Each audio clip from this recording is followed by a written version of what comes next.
Hello everyone and welcome to the ninth part of my talk, Reducing Competition for the Serial Channels of Belonging, Bitcoin Modeled as White Noise and the Radical Parallelization of Work in the 21st Century.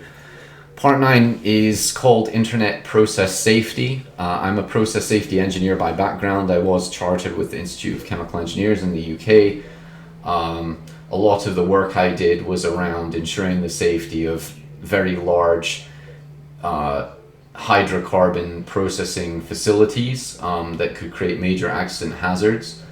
And I'd like to use this talk to take a broad overview of the internet and my proposed solutions and sort of why we need this to prevent major accident hazards in future. And I think sort of major accident hazards are already taking place because of this complete car crash of a perception map that we've decoded over the last 8 talks or so. You know, this is the perception map that the internet is giving us in the best case, and it really allows for no rational, reasonable action to solve the kinds of problems that Greta Thunberg speaks about.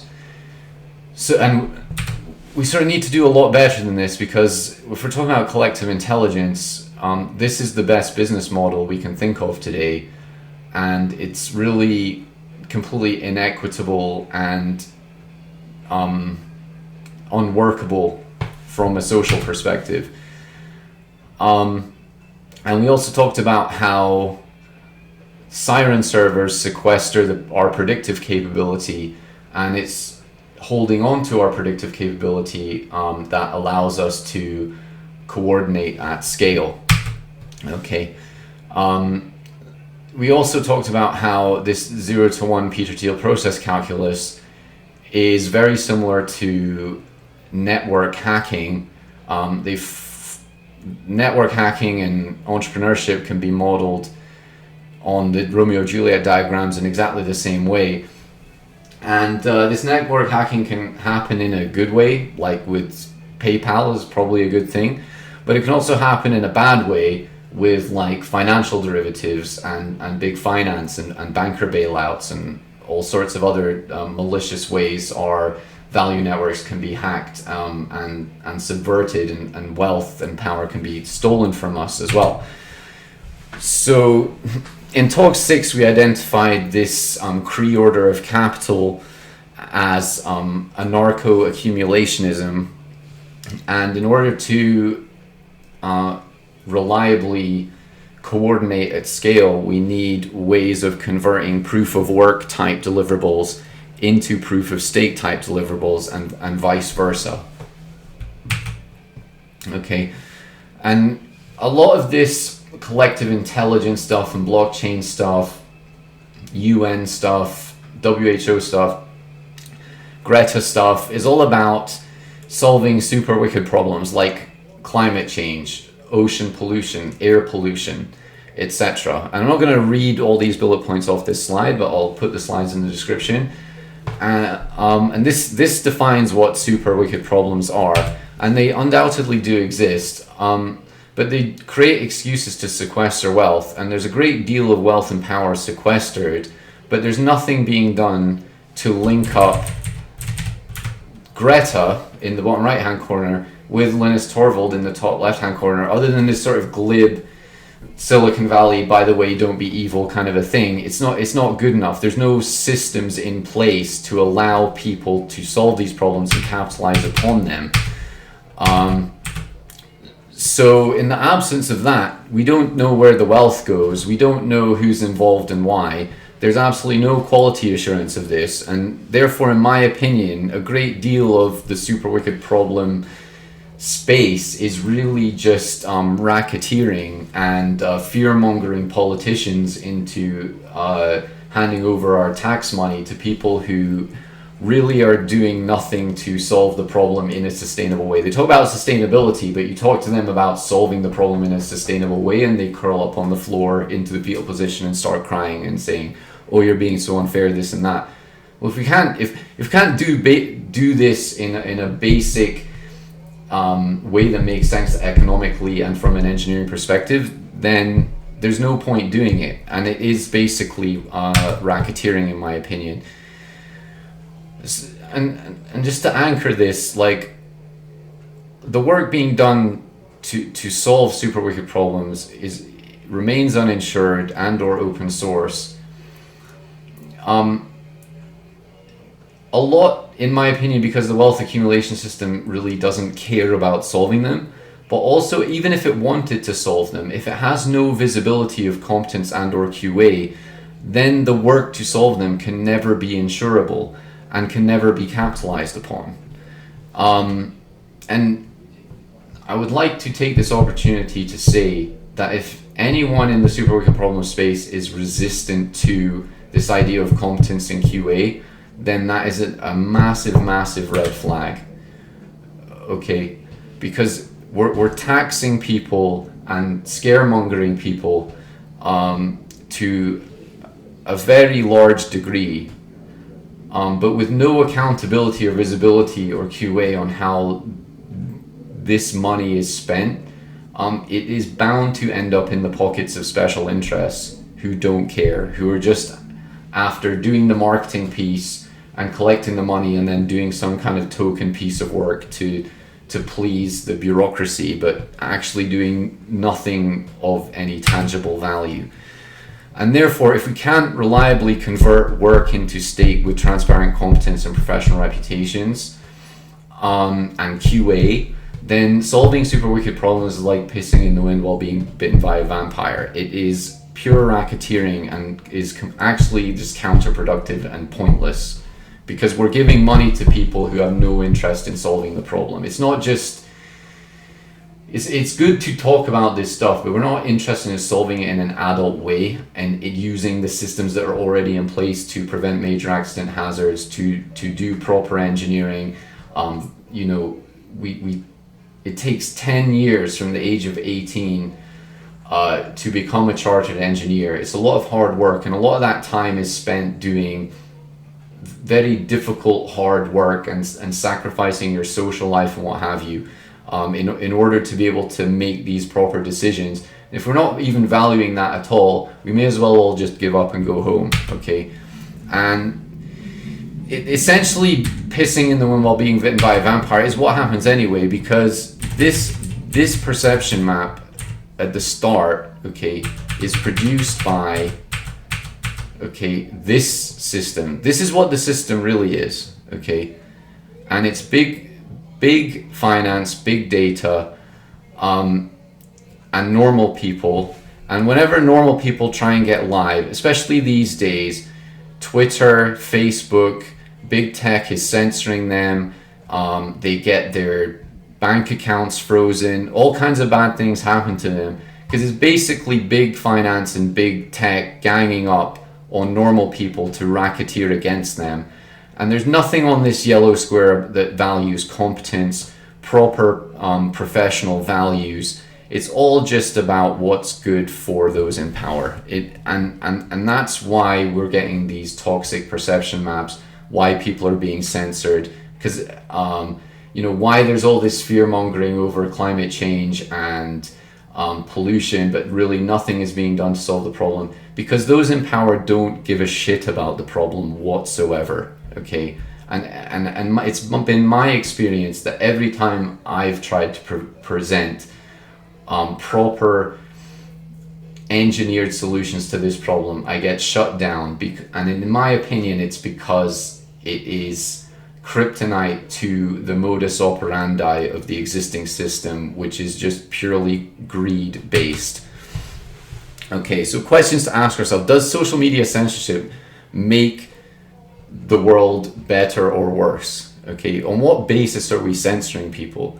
Okay, this big data stuff, our data is flying around the world in ways we don't even understand, being sold to people we don't even know. Okay, and a very profitable use case of big data, in my opinion, would be if banks are still selling junk assets like CDO squared, okay, and people are on the internet speaking out against this stuff, why not search for data of people speaking out against big data and target them and make them look like bad people to keep your assets liquid enough such that you can sell them to the latest set of rubes looking for yield. Okay, that's a very cheap way to ensure that junk assets long enough to be able to palm them off onto the population. Okay, that's just one example of how one very profitable use of big data that is absolutely socially toxic, and there's no major accident hazard process safety view of this. There's no one is preventing this. You mention this stuff, it's just tumbleweed. Like there's no response. No one cares, and because there's so much money in it, we essentially, from my own experience as a process safety engineer, have to assume that it's happening already. Okay, and this would explain a lot of things.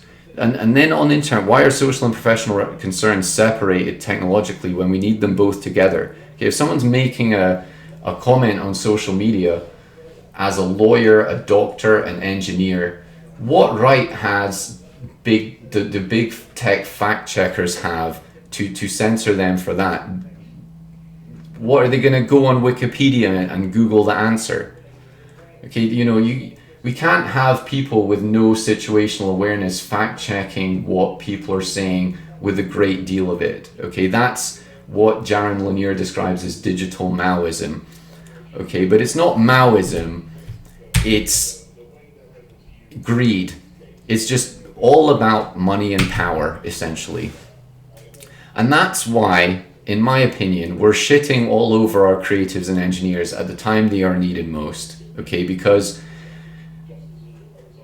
on the one hand, we're getting beaten with this stick that says we have all these serious problems we need to solve. But whenever any creative or engineer comes out with a hard-hitting creative piece or answer to this stuff, at the best they're ignored, at worst they're censored.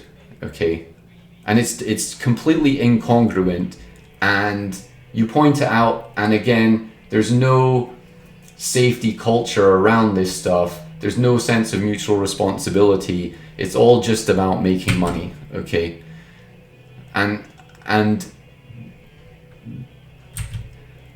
this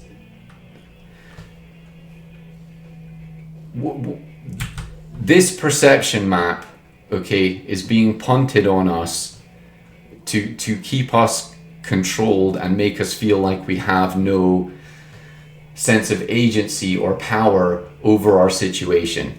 Like, what chance do we have against Mark Zuckerberg and big money and Elon Musk?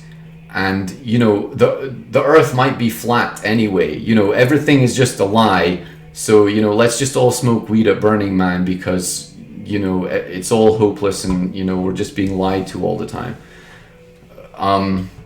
That makes it impossible to solve problems. Okay, and that just anchors this victimization, which is causing all these mental health problems today. Okay, this perception map is just this. Okay, but they make us believe that it's this. Okay, so we don't fight back against it. But that's all it is. Okay, and what's the worst that could happen? Well, outright assassination in the worst case. As a process safety engineer, I'm taught to think, what's the worst that could happen?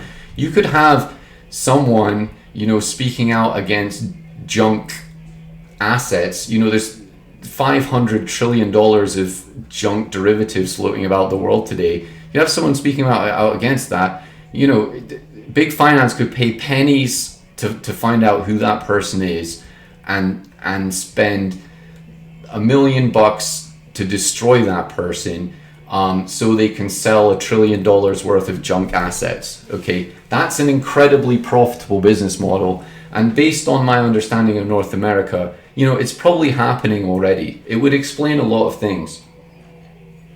And again, no process safety mindset, no mutual responsibility, no sense of actually what engineering means in a society. You mention this stuff, people freeze up and don't know what to do, and it's symptomatic of a bad safety culture.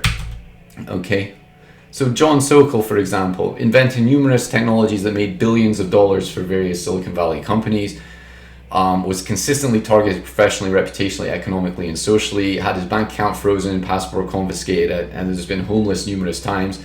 This guy is at least as good as Steve Wozniak. He's made loads of money for Silicon Valley companies, but he just got thrown under the bus again and again and again.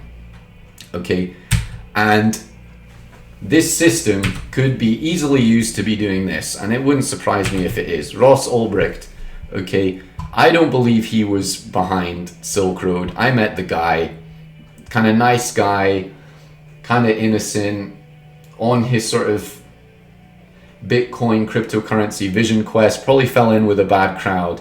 But whoever was running Silk Road was much more well capitalized and well organized than Ross Ulbricht, and in my opinion, he was totally set up. Okay, Edward Snowden, again. Okay, this guy is trying to help us and save us from what could potentially be a very, very bad situation. If the CIA is using legislation for blanket mass surveillance, like, go and read a history book about what the CIA is capable of. Okay, they're known to smuggle drugs and supply anti-democratic terrorist groups.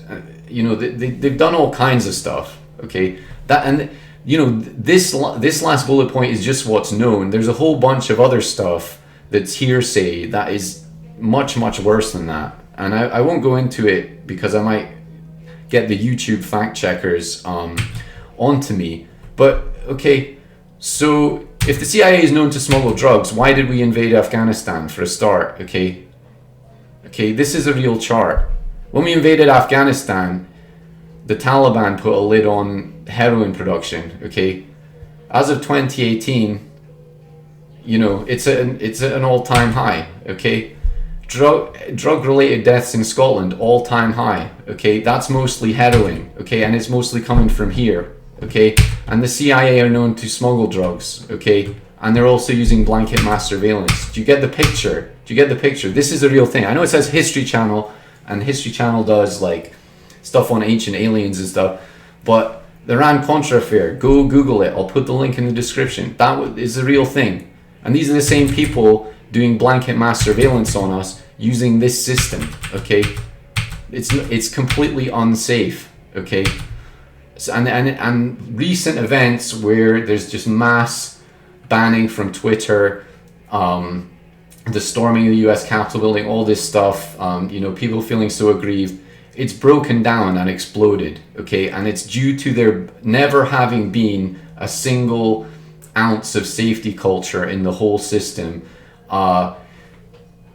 We went from the 2008 banker bailouts and just doubled, tripled down on the same thing, but also using big data at the same time, okay? And it's just exploded in our face, okay? If you go read the Chernobyl safety report, you'll find that running the system outside its safe operating conditions and a total lack of safety culture were prime causes of the Chernobyl disaster, okay? And that's where we're at now. That's, in my opinion, what COVID really is a sort of total breakdown of our value systems, and that's why Satoshi put this in the Genesis code of Bitcoin, okay, because he could see what was coming down the pipe, okay? But we need to expand the functionality of Bitcoin to include more people, to rescue more people from this toxic mix of fraudulent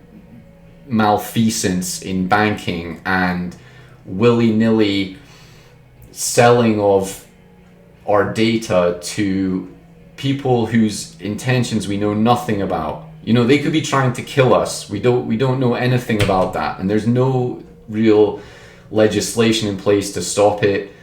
It's just completely unsafe. And I've been involved in Bitcoin since the early days, like 2010, 2011, and in those times we were all creatives and we were all equals in a movement, and it wasn't about money. It was about, we could see that the world was going in a bad direction, and we came together to try and solve the problem, okay?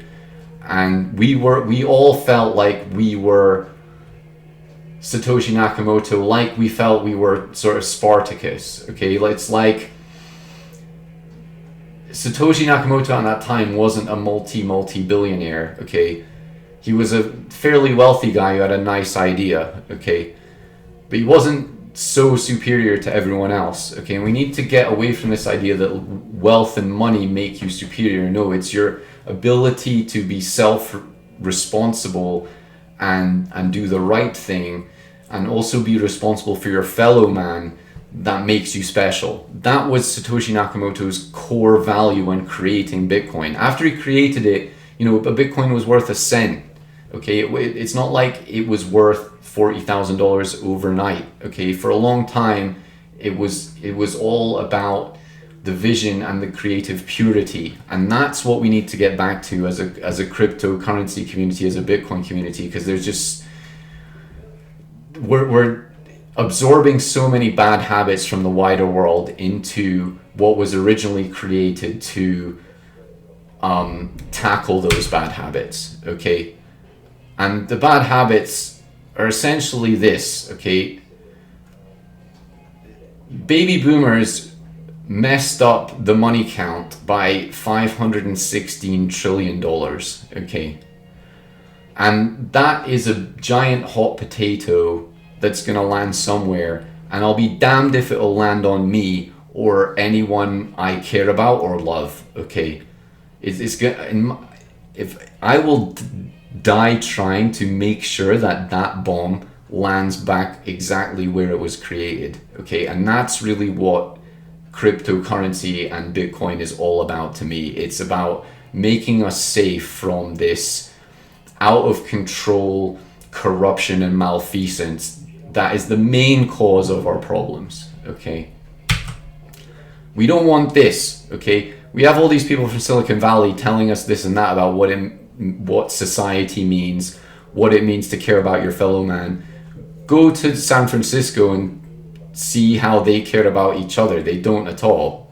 Okay, they don't care to the point where their own place they live is covered in human feces, and they can't even clean up after themselves. Okay, they can't even go poo-poo in the toilet, and they're telling us this and that. Okay, we have to remember that's not what we want. We don't want to be told what to do by people who can't even manage their own society. Okay, Cyberpunk 2077, disaster. Okay, game developers working 100-hour weeks for years, okay, to push out what is really just a pile of junk, to be honest. It's junk, it's rubbish. And why are our best and brightest minds, our proper technologists and coders, being forced in horrific working conditions to punt out garbage for managers who are basically defrauding the market on what is and is not possible? We have no understanding of game development or building anything. It's a fundamental breakdown of human coordination, okay? And it's coming from the technology industry. So why are we being told what human coordination is by people who have no understanding of what it is and are delivering junk like Cyberpunk 2077? Okay, very few of us have this in the UK. Tent cities, okay, in the middle of our cities, okay. To us, this kind of thing is socially unacceptable. I know maybe in London, Brighton, weird places like that, but in most of our communities we don't have this. In California, in Oregon, in Washington State, all the centers of technology, this stuff is normal, okay? And they whinge and moan, but they do nothing to solve the problem, okay? So how much should we really listen to them about what an equitable society is? I don't think we should. I think we should force them to solve their own problems first, clean up their own backyard, and then maybe they can come back to the table and we can listen to what they have to say. But, you know, we have to sort of discipline them like children a bit, because they're not solving what's right in front of them, and then they're sort of lecturing us on what we say halfway across the world. You know, sorry mate, you know, that's not That's not how the real world works. We don't want this sort of 1984 Orwellian surveillance system. It's what we've ended up with because there's been no oversight, no authority, and no proper leadership. But that's not what we want, okay? And human rights don't just sort of come free in a cereal box just because the UN signed some charter, okay?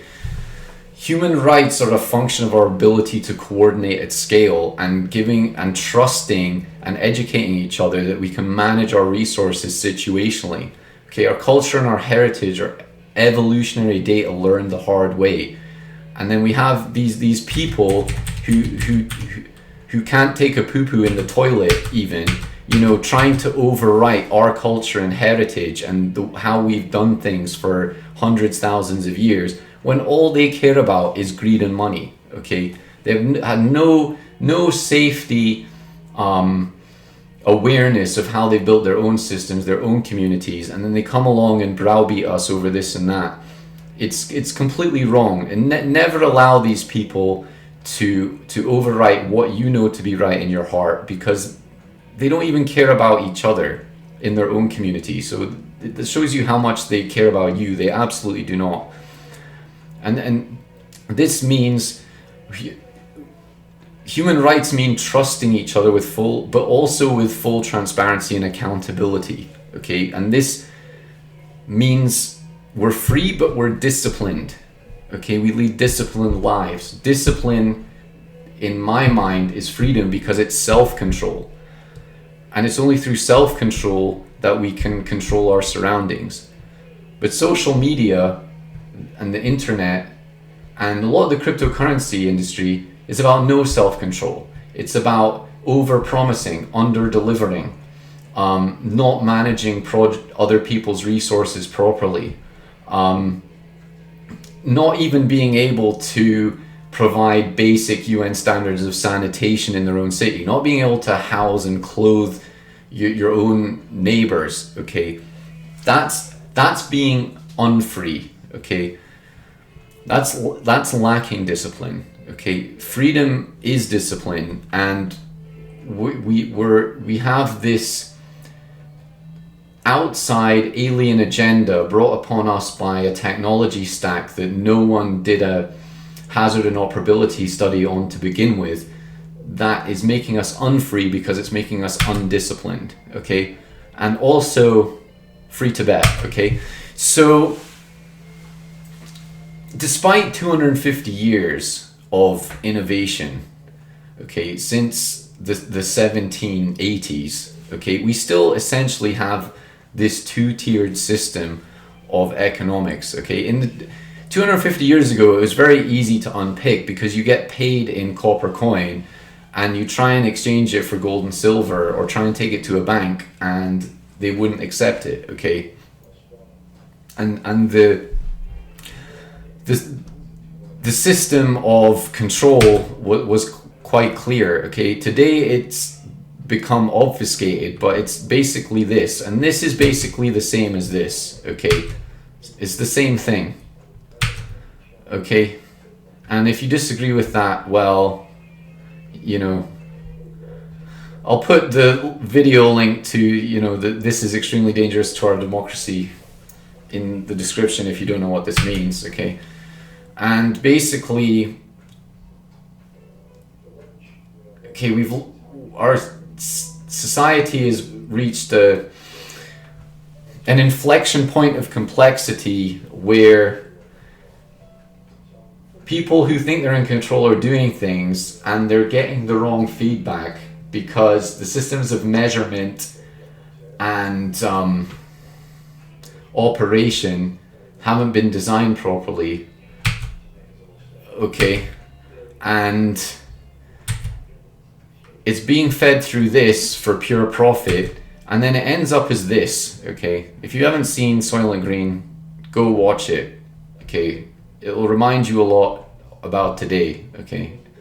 Maybe next year we actually, Soylent Green will come true, but we're getting pretty close to it, and there's Moloch from Metropolis, I'll put all these links in the description if you don't know what it means.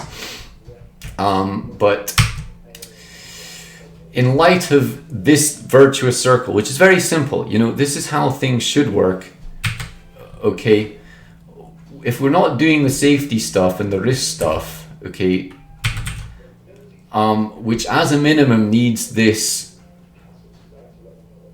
system of quality assurance, which we already do as engineers, okay? This is already done in every engineering office in the world, okay? It's not done on the blockchain, but it creates its own pseudo blockchain, and we've been doing it for a long time. And if you disagree, there's the certificate I got in April 2013 of being a chartered engineer. I'm not one anymore, but I think I'm a much better man now than I was 7 years ago.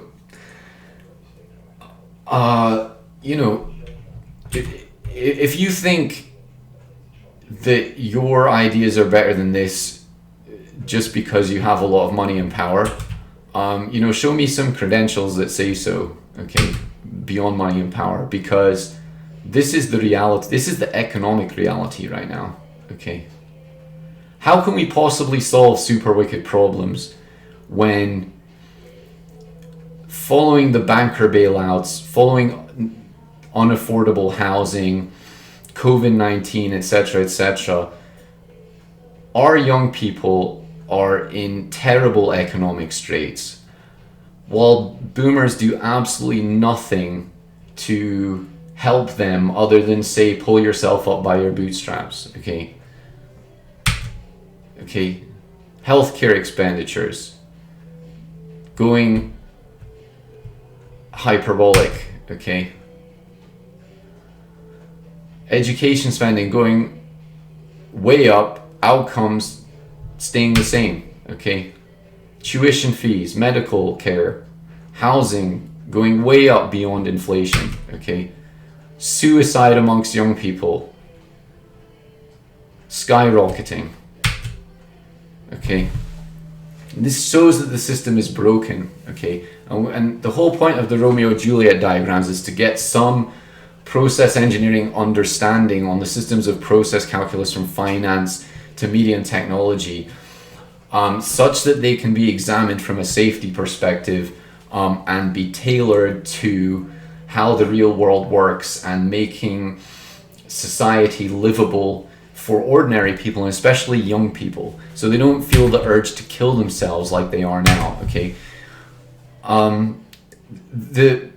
The systems today are being operated on the fly to subvert democracy and target individuals for profit for the rich, essentially, okay, with almost zero regulation.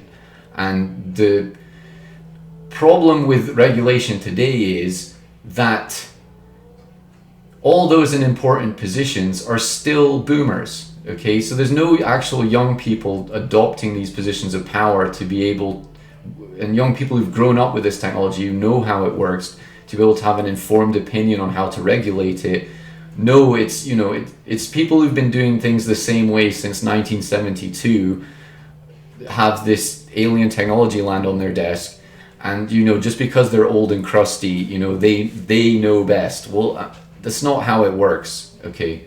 And this interference competition by baby boomers was fed by the banker malfeasance, and it's just become completely toxic and is allowing big finance and big tech to cause young people to kill themselves with no consequence, okay? And if we're talking like Extinction Rebellion, super wicked problems, okay, this is the first super wicked problem we need to solve, boomer, okay? And if kids are killing themselves, that's the opposite of rebelling against extinction. That's just inviting extinction, okay?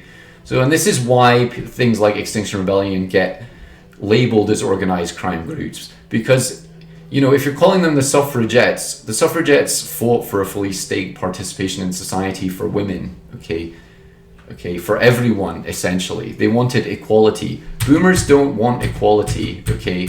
They want to say, pull yourself up by your bootstraps, okay, while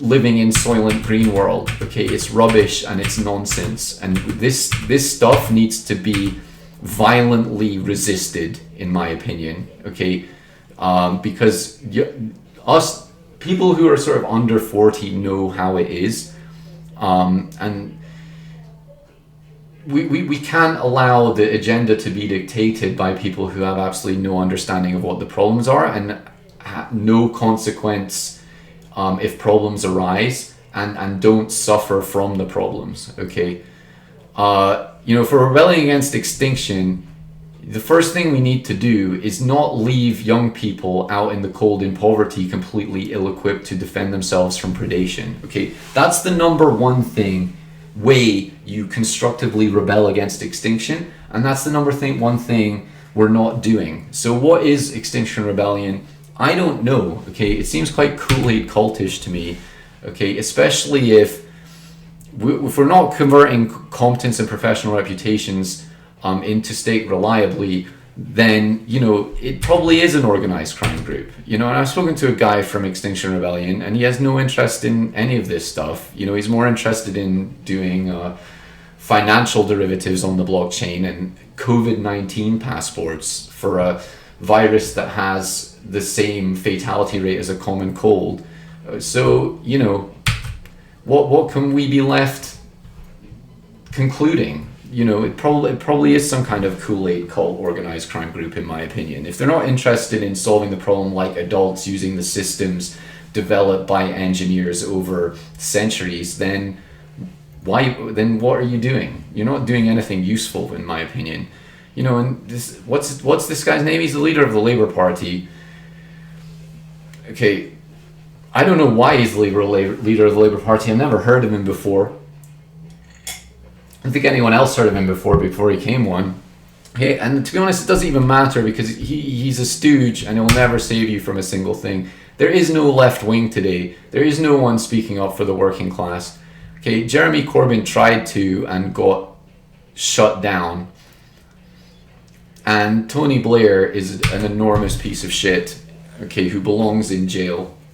Okay, the real labor movement is about building up public infrastructure and public services, strengthening communities, mutual empowerment and ownership of the means of production for the benefit of all, and ensuring that everyone is housed, clothed, and fed.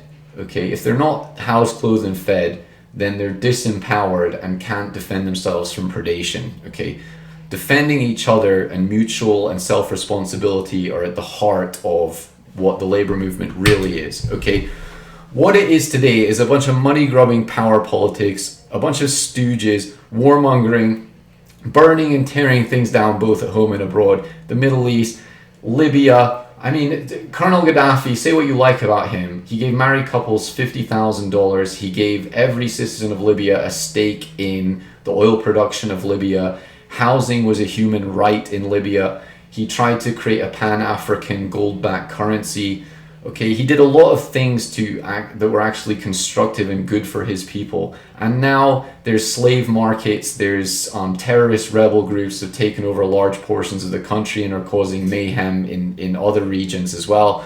I think Morocco's had to invade part of Western Sahara to prevent these rebel groups from taking hold there. It's just become a mess. Okay, this is the opposite of what the labor movement is today. And people like Tony Blair, Hillary Clinton, unfortunately Barack Obama was in on it too. I don't know whether it was because of a weakness of character or a lack of intelligence or actual cognizant evil, but they failed to uphold the basic premises of the global labor movement, which is to uplift everyone. Okay, Gaddafi uplifted the people, the Libyan people, far more than Hillary Clinton ever did or ever will. Uplift even American people. Okay, and this is why I just think the left today is a complete car crash. Joe Biden won the U.S. election. I can't see why. I mean, maybe just people hate Donald Trump so much. I mean, a lot of people hate him, but I mean, is this guy really upholding the values of the labor movement based on his legacy as a politician over 40 odd years? I don't really think so.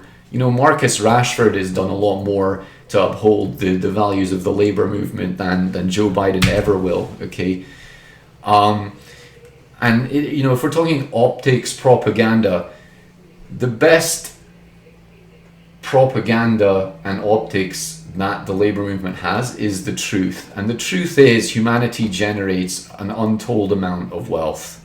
Okay, that's why we have all these media systems and technology systems trying to control our perception and control our attention, because it's so valuable. Okay, you have to understand you as an individual are so valuable. Whether you're a Christian or an atheist, you're made in the image of God or in the image of the broader universe as a holofractographic self-similar simulation. You have the essence of everything inside you, and that's why people try to control you and try to distract you, because there's so much value in that.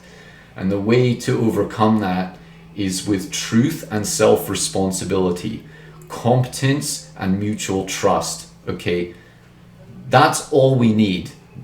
Okay, the rest is a nonsense. This crab bucket propaganda politics of, oh, you're black, you're white, you're Muslim, you're Christian. The more time we spend fighting over these inconsequential things, the more we are controlled by the properly evil bad people. Okay, and in my opinion, the key blockchain use case is labor unionization for the 21st century. And we don't fight these things that we disagree with by fighting them. We change it by building something new. Okay, this is what Thomas Williams did in the 18th century, when the government was operating in its own interests and for the interests of rich people. Okay, he created these and paid his own people in proper hard currency exchange for gold and silver. This is a free market thing, but was radically leftist for its time. Okay, because most business owners and people of wealth didn't even think to pay their own people in proper convertible currency. And Thomas Williams, because he had his own copper mine, put two and two together and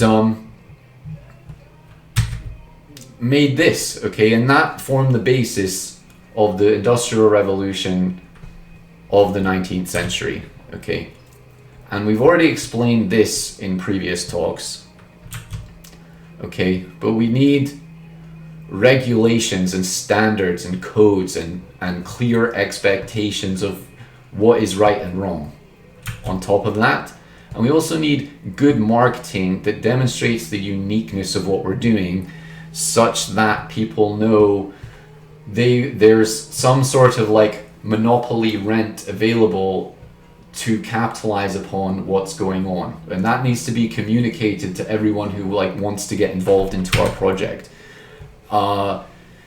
Because if we're competing, okay, we just create a life we need to escape from, and this sort of propaganda crab bucket politics. Okay, we don't need to be competing with each other. We want to put competition to a minimum and maximize uniqueness. Okay, this Orwellian system wants to make us all the same, so we're all competing in a crab bucket with each other, while the really rich and really unique, really evil masterminds cream it all off the top, the enormous wealth that humanity creates, okay, and leave us in Soylent Green crab bucket world. Okay, competition is for losers. That's the whole point of 0 to 1 process calculus.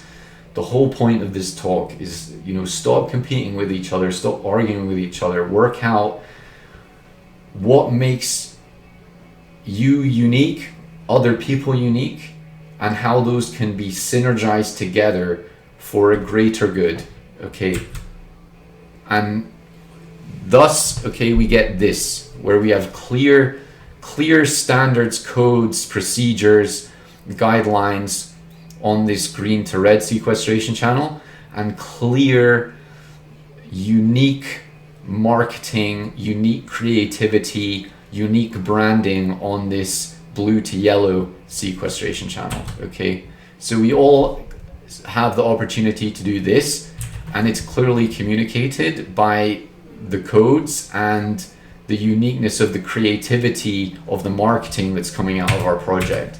Okay, instead of this, where you have broke monopoly man, there's sort of the big finance, you know, they remain in power and they remain trading these hundreds of trillions of dollars of junk assets to each other, but they never have any money. So they're always jacking up consumer interest rates, claiming, oh, you know, oh, we don't have any money. But they do and they don't. And that sort of creates like broke monopoly man on this middle channel.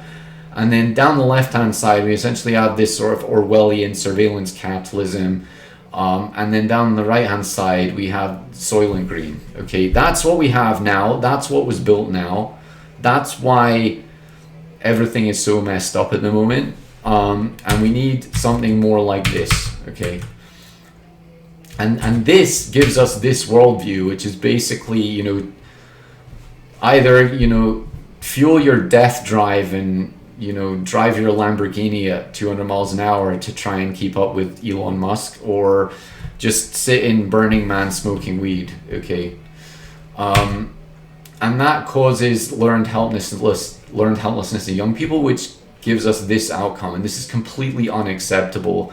I don't see how anyone can talk about rebelling against extinction, solving super wicked problems, while they're sitting on top of systems that are causing young people to kill themselves, aged 10 to 24, in the prime of their life, with all their potential ahead of them, and you're going to kill themselves, and you're talking about solving super wicked problems and rebelling against extinction. Are you insane? It's a complete nonsense.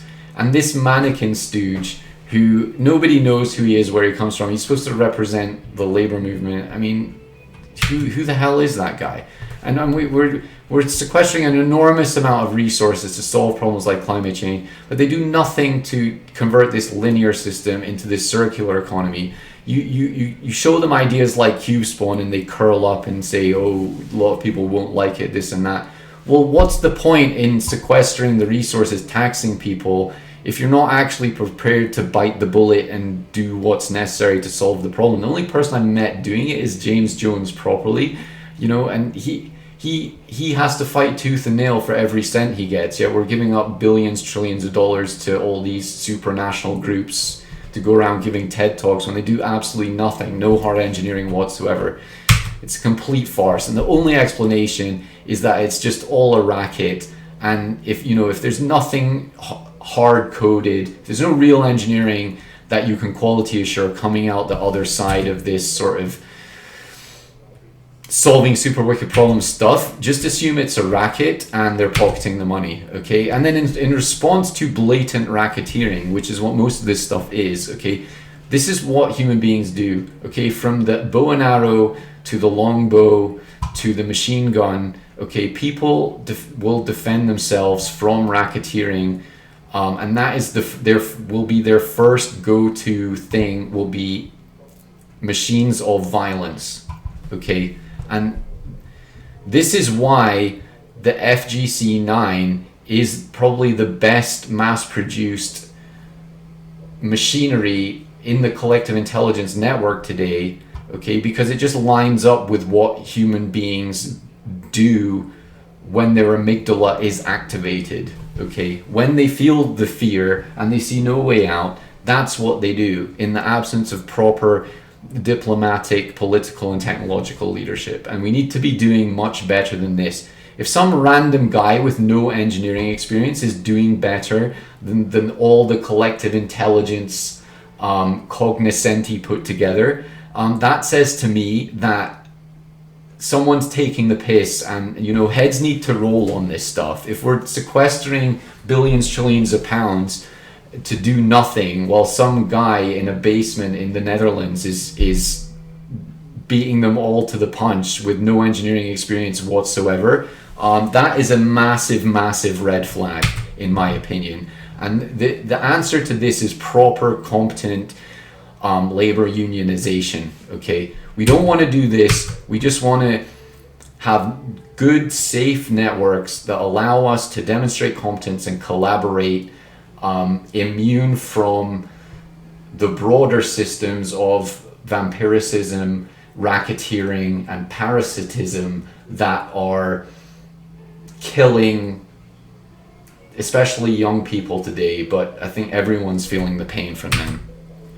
Okay, and essentially, big finance, big data, they don't want us to win. Okay, so the attitude we need to take is they don't want us to win, so we have to win more. Okay, they don't want us to be healthy, they don't want us to be proud of ourselves, to have confidence. So you just have to do the opposite of what they say. Okay, and DJ Khaled is a great example of that. They don't want us to win, we're gonna win more. Okay, do you want to be in the Amazon warehouse packing gimp suits for Jeff Bezos, okay, to sell to some banker in London, for his horror champagne parties? No, you don't. Okay, so thank you for listening to my talk today. And this talk 9, it's kind of my broad overview. It's not the last in the series, but it's the last in terms of setting things out, I think. So, just like to give thanks out to Lil B. Without Lil B's energy, this talk would not have been possible. Bernie Sanders, I much prefer Bernie Sanders to Joe Biden. I think he's just a much more upstanding and honest guy, who really has ordinary people's interests at heart more. So congratulations, America, on choosing Joe Biden. Shout out to Yang Gang. I'm not all for universal basic income, but I'm all for universal basic access to ownership of the means of production, and we can deliver that. If we all come together, we can deliver that, and I think Andrew Yang would agree with me on that. And I have a lot of sympathy for the views of Andrew Yang. I think he's right about a lot of things, and we need more people like Andrew Yang with more modern, interesting, high energy left-wing views that are more salient to how the world works today. So respect to Andrew Yang, respect to the Venus Project. Okay, shout outs to my friends in Mexico. Yeah, screw this guy. Okay, this guy has nothing to do with the labor movement. Okay, neither does Winnie the Pooh here. Okay, this guy, this weed who got bullied by Mark Zuckerberg. Okay, and this guy who talked a lot of smack in the EU Parliament, but when it actually came down to real Brexit, he put a gag in his mouth and took a lordship. Okay, and who's he? I don't even know his name. Please comment, tell me what his name is in the comments. Okay, special mention: Steve Green, Sean Moran, Nick Holtman, John Sokol, Ted Walther, Theo Hellenius, Nicolette Wojtasik, and James Jones. Shout out to all of you. Shout out Scotland, but not the politicians, business leaders, and most of the lawyers, really. Wales, Ireland, the memory and legacy of Popsy's private army, which my grandfather was involved in World War II for a brief time.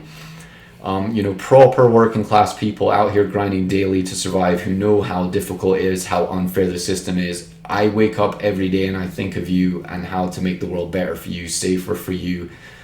Going on my entrepreneurial journey, I started out with a silver spoon in my mouth, I have to admit, but when you're going through my entrepreneurial journey, I really understood the cold, hard realities, and I just have so much respect for people out here grinding today, because it's such a tough world, it's such a cold world, and I think about you all the time whenever I'm doing my Buddhist prayers. You are my motivation. And also the vaporwave movement, all digital creatives, I know what is causing your problems, and every second I'm alive, I'm thinking about how to solve them. Okay, everyone who got a university, college degree and ended up being left in the lurch, it's not your problem. These people can't even repeat their own peer-reviewed science. They're wasters and losers, most academics. You got sold a lemon used car, you paid a lot of money for it, take it on the chin. It's not about you, it's really about a generation of people who call themselves leaders and they're not. They're just fat, chubby, soft wasters, basically. All those targeted via big data and mass intelligence surveillance for their views when they were just trying to do the right thing they knew in their heart, whether from activists to whistleblowers, political campaigners, all kinds of people.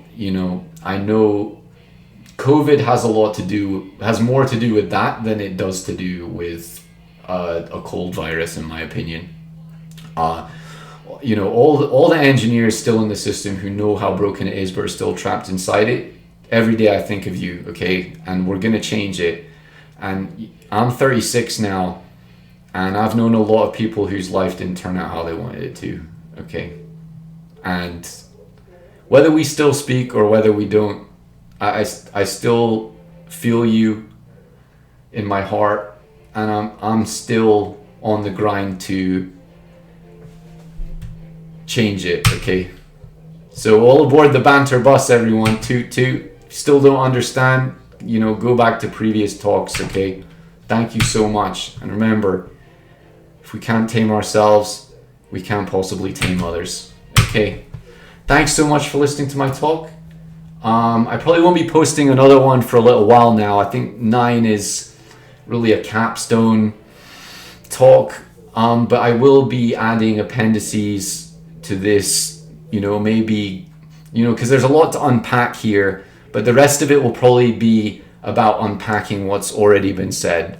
But, from the feedback I've been getting from these talks, most people are unpacking it in their own minds in ways that I haven't even thought of. So it's just great to hear the feedback from people that it's resonating with them in their own unique way, according to their own life. That's exactly what I wanted. And we can change this. Bitcoin is the perfect technology to change it. And the future is in our hands. We have everything available to us to win. And to everyone who's watching, I'm rooting for you. I want you to win. Thank you so much.